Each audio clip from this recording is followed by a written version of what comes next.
ಆತ್ಮೀಯ ಕೇಳುಗರಿಗೆ ನಿಮ್ಮ ರಮಾಶ್ರೀ ನಾಡಿಗೇರ್ ಮಾಡುವ ನಮಸ್ಕಾರಗಳು.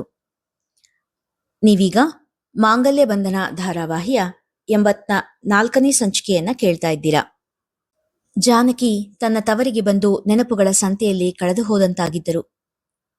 ಭೂಮಿ ಅವಾಗ ಎಲ್ರು ದನಗಳಿಗೆ ಗೌರಿ, ಗಂಗೆ, ತುಂಗಭದ್ರಾ ಅಂತ ಹೆಸರಿಟ್ರೆ ನಮ್ಮನೇಲಿ ಹುಟ್ಟಿದ ಕರುಗಳಿಗೆ ಎರಡೆರಡು ಹೆಸರು. ಅಮ್ಮ ಗೌರಿ ಅಂದ್ರೆ ನಾನ್ ಪಿಂಕಿ ಅಂತ ಇಡ್ತಿದ್ದೆ. ಅಪ್ಪ ಗಂಗಾ ಅಂತ ಹೆಸರಿಟ್ರೆ ನಾನು ರೋಸಿ ಅಂತ ಕರಿತಾ ಇದ್ದೆ. ಹಳೆಯ ನೆನಪುಗಳ ಬುತ್ತಿಯಿಂದ ಒಂದೊಂದೇ ತುತ್ತು ತೆಗೆದು ಭೂಮಿಯ ಎದುರಿಡುತ್ತಿದ್ದರು ಜಾನಕಿ.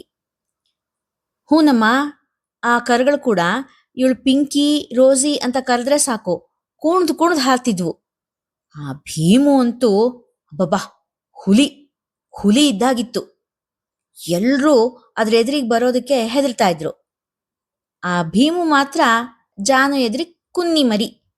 ಜಗನ್ನಾಥ ಕೂಡ ಹಳೆ ನೆನಪಿನ ಸುರುಳಿ ಬಿಚ್ಚಿದ್ದರು.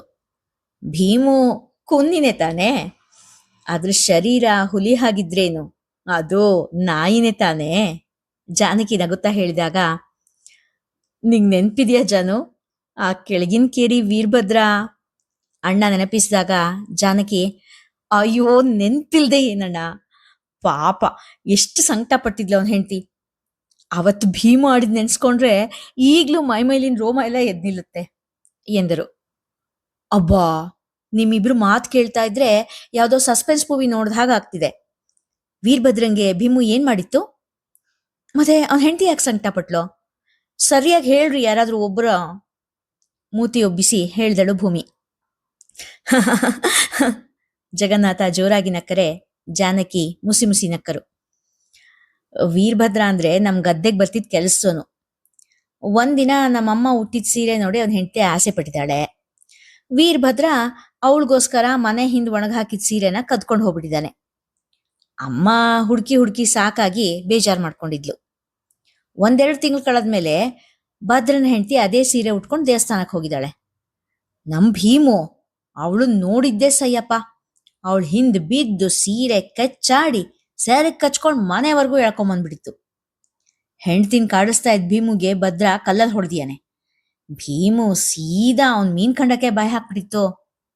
ಭದ್ರನ್ ಹೆಂಡತಿಗೆ ಭದ್ರಂಗ್ ನಾಯಿ ಕಚ್ಚಿದ್ದಕ್ಕಿಂತ ಸೀರೆ ಹರಿದು ಹೋಗಿದ್ ಬೇಸರ ಆಗೋಗಿತ್ತು. ಅವತ್ತವಳು ಭದ್ರನ್ ಬಗ್ಗೆ ಯೋಚನೆ ಮಾಡ್ತಿರ್ಲಿಲ್ಲ. ಅಯ್ಯೋ, ಬಂಗಾರದಂತ ಸೀರೆ ಹಾಳಾಗೋಯ್ತು ಅಂತ ಹಾಡಾಡ್ಕೊಂಡು ಹತ್ತಿದ್ಲು ಎಂದರು ಜಗನ್ನಾಥ.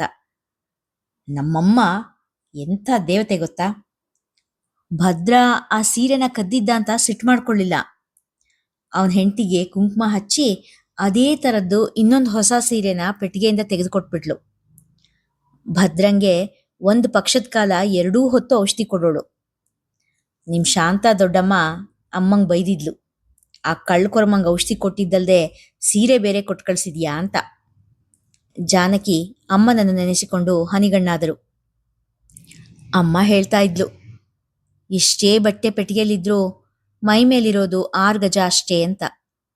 ಇನ್ನು ಲೋಕ ಬಿಟ್ಟು ಹೋಗುವಾಗ ಮೈ ಮೇಲ್ 1 ನೂಲ್ ಕೂಡ ಬಿಡಲ್ಲ, ಅದಕ್ಯಾಕಿ ಬಡ್ದಾಟ ಅಂತ ಯಾವಾಗ್ಲೂ ಹೇಳ್ತಾ ಇರ್ತಿದ್ಲು. ಜಗನ್ನಾಥ ಕೂಡ ಭಾವುಕರಾಗಿದ್ದರು. ಅಣ್ಣ ತಂಗಿಯನ್ನು ಅವರ ಲೋಕದಲ್ಲೇ ಬಿಟ್ಟು ಹೊರಗೆ ಬಂದಿದ್ದಳು ಭೂಮಿ. ಅಕ್ಕ ಇಲ್ಲದೆ ಇರೋದು ಎಷ್ಟು ಬಣ ಅನಿಸ್ತಾ ಇದೆ ಅಲ್ವಾ, ಶೋಭನಾ ಮಕ್ಕಳ ಬಳಿ ಹೇಳುತ್ತಿದ್ದರು. ಹೌದಲ್ವಾ ಅಮ್ಮ, ದೊಡ್ಡಮ್ಮ ತೀರಾ ಹೆಚ್ಚು ಮಾತಾಡೋರೇನಲ್ಲ, ಜೋರಾಗಿ ಕೂಗೋಡೋದಿರ್ಲಿ, ಸಣ್ಣ ಗದ್ರೋರ್ ಕೂಡ ಅಲ್ಲ. ಆದ್ರೂ ಅವ್ರ ಮನೇಲಿ ಇಲ್ದೇ ಇರೋದು ಎಷ್ಟು ಖಾಲಿ ಖಾಲಿ ಅನ್ನಿಸ್ತಿದೆ ಅಲ್ವಾ. ಒಂಥರ ತಂಗಾಳಿ ಇದ್ದಾಗವ್ರು. ನಿತ್ಯ ಹೇಳಿದಾಗ, ಅಮ್ಮ ದೊಡ್ಡಮ್ಮ ವಾಪಸ್ ಬರ್ತಾರಲ್ವಾ, ತವ್ರ ಮನೆ ಸಿಕ್ತು ಅಂತ ಅಲ್ಲೇ ಉಳ್ಕೊಂಡ್ಬಿಡೋದಿಲ್ಲ ಅಲ್ವಾ, ಸಂಶಯದಿಂದ ಹೇಳಿದಳು ಶ್ರದ್ಧಾ. ಬಿಡ್ತೋನೆ ಮರಾಯ್ತಿ, ಅಕ್ಕ ಅಲ್ಲಿಗೆ ಹೋಗಿ ಇನ್ನು 1 ದಿನ ಆಗಿರೋದು, ಆಗ್ಲೇ ಈ ಮನೆ ಒಳ್ಳೆ ದೇವ್ರೆ ಇಲ್ದೇ ಇರೋ ಗುಡಿ ತರ ಅನ್ನಿಸ್ತಾ ಇದೆ. ಆದಷ್ಟು ಬೇಗ ಅಕ್ಕ ವಾಪಸ್ ಬರ್ತಾರೆ, ಶೋಭನಾ ದೃಢನಂಬಿಕೆಯಿಂದ ಹೇಳಿದಳು. ಗೋಡೆ ಮೇಲಿನ ಹಲ್ಲಿ ಯಾಕೋ ಲೊಚಗುಟ್ಟಲೇ ಇಲ್ಲ. ಮೌನವಾಗಿ ಇವರ ಮಾತನ್ನ ಕೇಳಿಸ್ಕೊಳ್ತಾ ಇತ್ತು. ಇದೇ ಮಾವ ನಾನ್ ನೋಡಿರೋ ಮನೆ ಮತ್ತೆ ತೋಟ, ಹಸಿರಿನಿಂದ ನಳನಳಿಸುತ್ತಾ ಇರುವ ತೋಟ, ಅದರ ಮಧ್ಯೆ ಎಲ್ಲ ಅನುಕೂಲ ಇರುವ ವಿಶಾಲವಾದ ಮನೆ ನೋಡಿ ಸಂತೃಪ್ತಿಯಿಂದ ನಗೆ ಬೀರಿದರು ಜಗನ್ನಾಥ.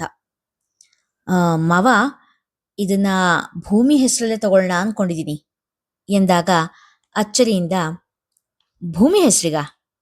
ಯಾಕೆ? ಇದು ನಿನ್ ಕಷ್ಟಾರ್ಜಿತ, ನಿನ್ ಹೆಸರಲ್ಲಿರೋದೇ ಸರಿ ಎಂದರು.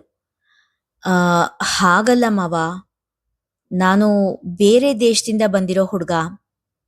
ಭೂಮಿ ಭವಿಷ್ಯ ನನ್ ಜೊತೆ ಭದ್ರಾನೋ ಇಲ್ವೋ ಅನ್ನೋ ಅನುಮಾನ ನಿಮಗಿರುತ್ತೆ ಅಂತ ಎಂದವನ ಮಾತನ್ನು ಅರ್ಧಕ್ಕೆ ತಡೆದು ನಿಲ್ಲಿಸಿದ ಜಗನ್ನಾಥ, ಭೂಮಿ ಹೆಸರಲ್ಲಿ ಈಗಾಗಲೇ ಬೇಕಾದಷ್ಟು ಜಮೀನು, ತೋಟ, ಮನೆ ಎಲ್ಲ ಇದೆ ಅಭಿ.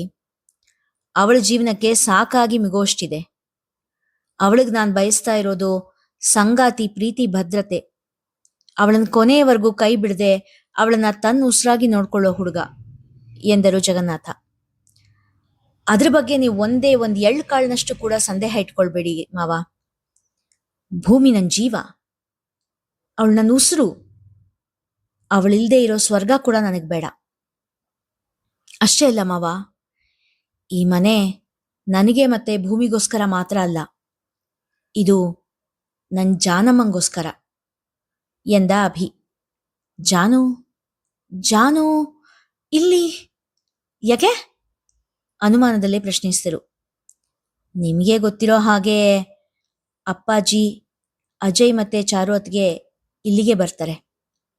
ಅವ್ರಿರೋಲ್ಲಿ ನನ್ನ ಜಾನಮ್ಮಂಗೆ ಇರೋದು ಕಷ್ಟ ಆಗ್ಬೋದು. ಅದಕ್ಕೆ ನಾನು, ಜಾನಮ್ಮ, ಭೂಮಿ ಇಲ್ಲೇ ಇರ್ತೀವಿ. ಊರಿನ ದೇವಸ್ಥಾನಕ್ಕೆ ಹತ್ರನೇ ಇರೋದ್ರಿಂದ ಜಾನಮ್ಮಂಗೆ ದಿನನೂ ದೇವಸ್ಥಾನಕ್ಕೆ ಹೋಗಿ ಬರೋದಕ್ಕೆ ಏನೂ ತೊಂದರೆ ಆಗಲ್ಲ ಎಂದ ಅಭಿ. ಅಂದ್ರೆ ಅಂದ್ರೆ ನಿನಗೆ ಮತ್ತೆ ವಿದೇಶಕ್ಕೆ ಹೋಗೋ ಯಾವ ಯೋಚನೆನೂ ಇಲ್ವೇ? ಮತ್ತೊಮ್ಮೆ ಖಚಿತಪಡಿಸಿಕೊಳ್ಳುವಂತೆ ಕೇಳಿದರು ಜಗನ್ನಾಥ. ಇಲ್ಲ ಮಾವ, ನನ್ನ ಉಸಿರಿರೋವರೆಗೂ ಭೂಮಿ ಜೊತೆ ಇಲ್ಲೇ ಇರೋ ನಿರ್ಧಾರ ಮಾಡ್ಬಿಟ್ಟಿದ್ದೀನಿ.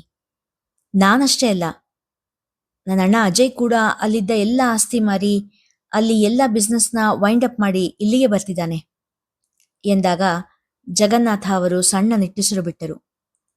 ಅಭಿಯ ಪ್ರೀತಿಯ ಬಗ್ಗೆ ಅವರಿಗೆ ಸಂಶಯವಿಲ್ಲದೆ ಇದ್ದರೂ ಅವನು ವಿದೇಶಕ್ಕೆ ಹೋಗಿಬಿಟ್ಟರೆ ಎಂಬ ಸಣ್ಣ ಆತಂಕ ಅವರಲ್ಲಿ ಮನೆ ಮಾಡಿದ್ದು ಸುಳ್ಳಲ್ಲ.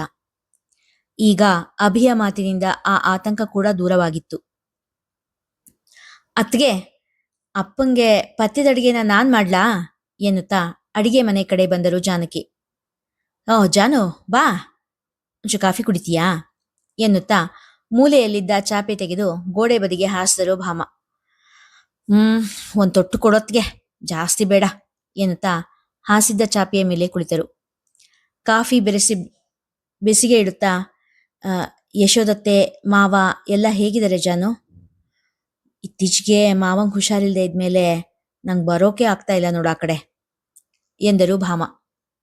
ವಯಸ್ಸಾಗಿದೆ ಅಲ್ವಾ ಅತ್ಗೆ, ಮೈಕೈ ನೋವು, ಅಜೀರ್ಣ ಎಲ್ಲ ಸ್ವಲ್ಪ ಮಟ್ಟಿಗಿದೆ.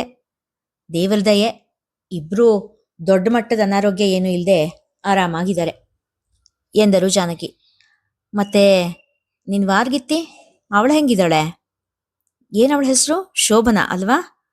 ಭೂಮಿ ಹೇಳ್ತಾ ಇದ್ಲು ನಿನ್ನನ್ನ ಸ್ವಂತ ಅಕ್ಕನ ಹಾಗೆ ಹಚ್ಕೊಂಡ್ ಬಿಟ್ಟಿದ್ದಾಳೆ ಅಂತ ಎನ್ನುವಷ್ಟರಲ್ಲಿ ಅತ್ತೆ, ದೇವ್ರ ಉಪಕರಣ ಎಲ್ಲ ತೊಳೆದು ಒರೆಸಿಟ್ಟಿದ್ದೀನಿ ಎನ್ನುತ್ತಾ ಅಲ್ಲಿಗೆ ಬಂದಳು ಭಾರತಿ.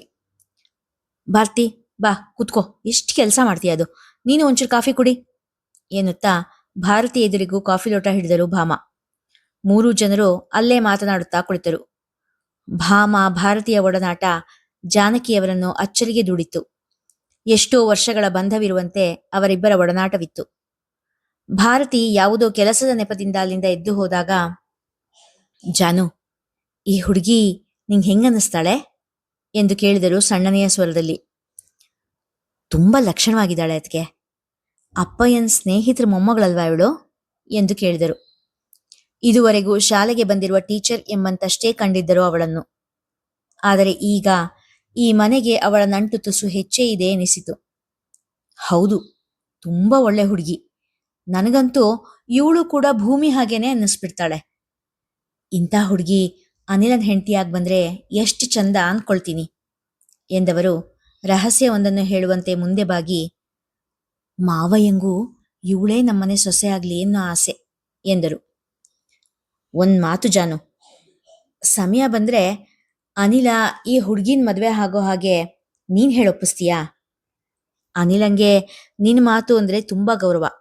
ನಿನ್ ಮಾತ್ ಮೀರಲ್ಲ ಅವನು. ಅವನನ್ನ ಭಾರತಿ ಜೊತೆ ಮದ್ವೆಗೊಪ್ಸೋ ಭಾರ ನಿಂದು ಎಂದರು. ಜಾನಕಿಗೆ ಈಗ ಅಡಕತ್ತೇರಿಯಲ್ಲಿ ಸಿಕ್ಕ ಅನುಭವ. ಜಗನ್ನಾಥ ಅಂಜಲಿ ಜೊತೆ ಮದುವೆಗೆ ಅನಿಲ್ನನ್ನು ಒಪ್ಪಿಸುವ ಜವಾಬ್ದಾರಿ ನೀಡಿದ್ದರೆ, ಭಾಮ ಭಾರತಿ ಅನಿಲ್ನ ಮದುವೆಗೆ ಜಾನಕಿಯ ನೆರವು ಕೋರಿದ್ದರು. ನೋಡೋಣ ಅತ್ಗೆ, ಋಣಾನ್ಬಂಧ ಇದ್ರೆ ಆಗತ್ತೆ. ಹಾರಿಕೆಯ ಮಾತನ್ನು ಮನಸ್ಸಿಲ್ಲದದರೂ ಆಡಿದರು ಜಾನಕಿ. ಅನಿಲ್ನಿಗೆ ಅಂಜು ಜೋಡಿಯಾಗುವಳೋ ಅಥವಾ ಭಾರತಿಯೋ? ದೇವರ ಮೇಲೆ ಭಾರ ಹಾಕಿ ನಿಟ್ಟುಸಿರು ಬಿಟ್ಟರು ಜಾನಕಿ. ಇಲ್ಲಿಗೆ ಇಂದಿನ ಸಂಚಿಕೆ ಮುಗಿಯಿತು. ಮುಂದಿನ ಕಥೆ ಮುಂದಿನ ಸಂಚಿಕೆಯಲ್ಲಿ. ಕಥೆ ಇಷ್ಟವಾಗಿದ್ರೆ ಕಥೆಗೆ ಹೆಚ್ಚು ಹೆಚ್ಚು ಲೈಕ್ ಕೊಡಿ, ಶೇರ್ ಮಾಡಿ. ಹಾಗೆ ಕಥೆಯ ಬಗ್ಗೆ ನಿಮ್ಮ ಅಭಿಪ್ರಾಯಗಳನ್ನು ಕಾಮೆಂಟ್ ಸೆಕ್ಷನಲ್ಲಿ ತಿಳಿಸಿ ಪ್ರೋತ್ಸಾಹಿಸಿ. ನೀವೇನಾದರೂ ಮೊದಲ ಬಾರಿಗೆ ನಮ್ಮ ಚಾನಲ್ಗೆ ಭೇಟಿ ಕೊಟ್ಟಿದ್ರೆ ದಯವಿಟ್ಟು ನಮ್ಮ ರಮ್ಯಕಥಾ ಲೋಕ ಚಾನೆಲ್ ಅನ್ನು ಸಬ್ಸ್ಕ್ರೈಬ್ ಮಾಡ್ಕೊಳ್ಳಿ, ಪ್ರೋತ್ಸಾಹಿಸಿ, ಬೆಂಬಲಿಸಿ. ಧನ್ಯವಾದಗಳು.